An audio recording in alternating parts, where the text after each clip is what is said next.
Power lifting म्हटलं की आपल्या डोळ्यासमोर उभी राहतात ती धडधाकट मुलं। मात्र पायानं अधू असलेली मुलं आणि मुलीही या खेळात आपल्या कामगिरीनं आपल्याला थक्क करतात। पाहूयात एक रिपोर्ट।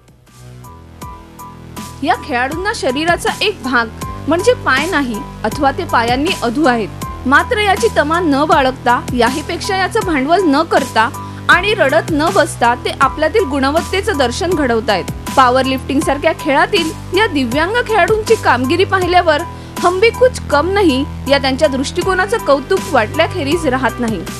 मनामध्ये जिद्द होती की यार आपण काहीतरी जिम करावी। तर तसं जिमिंग करता करता मला माझे मित्र भेटले आणि त्यांनी मला पॉवर लिफ्टिंगकडे वळवलं की जर तू जिम करतो तर पॉवर लिफ्टिंगमध्ये पार्टिसिपेट कर। पॉवर लिफ्टिंगमध्ये मी अशा प्रकारे आलो। जवळपास नॅशनलला मला 6 नॅशनल झाल्यात। 6 नॅशनलपैकी 5 नॅशनल्सला मेडल्स आहेत, तर 14 स्टेटला मेडल्स आहेत, 14 स्टेटला गोल्ड आहेत। आणि आता मागे 2017ची नाशिक श्री झाली होती, नाशिक श्रीला पण मला नाशिक श्रीचा मानकरी पण मी ठरलो आहे।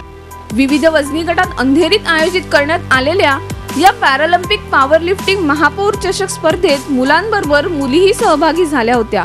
महिला असल्यामुळे चॅलेंजेस आहेत आणि हँडिकॅप असल्यामुळे पण चॅलेंजेस आहेत, पण त्याच्यातूनच सगळं करण्यात मजा आहे। पण हा गेम निग्लेक्टेड असल्यामुळे थोडा आम्हाला का म्हणतो आपण ओळख नाही मिळत। आपल्याकडे खेळाला तसं दुय्यम स्थान, त्यात दिव्यांगांच्या स्पर्धांना तर प्रायोजक मिळणंही अधिकच कठीण। काही जण असे तर खूप म्हणतात अरे 2 लाख होऊन जाईल, काहीच नाही, म्हणजे आम्ही तर 20-25 लाख किंवा करोडोचे इव्हेंट करतो, हे 2 लाख देऊ आम्ही, तुम्ही उद्या परवा या किंवा भेटा नंतर भेटा असे होतात। खरं तर या गुणवान खेळाडूंना गरज आहे ती त्यांच्या पाठीवर समाजानं केवळ शाबासकीची थाप मारण्याची आणि नैतिक पाठिंब्याची।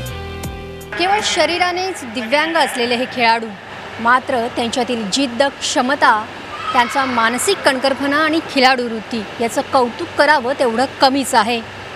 खरं तर धडधाकट माणसालाही ज्या खेळामध्ये करिअर करणं सोपं नाही, अशा खेळामध्ये हे दिव्यांग खेळाडू प्रावीण्य मिळवत असून ते आपल्यासारख्यांसाठी नक्कीच प्रेरणादायी ठरतात। व्हिडिओ जर्नलिस्ट सुमेश भालेराव सह मेघा कुचिक, झी मीडिया, मुंबई। झी 24 तास रहा एक पाऊल पुढे।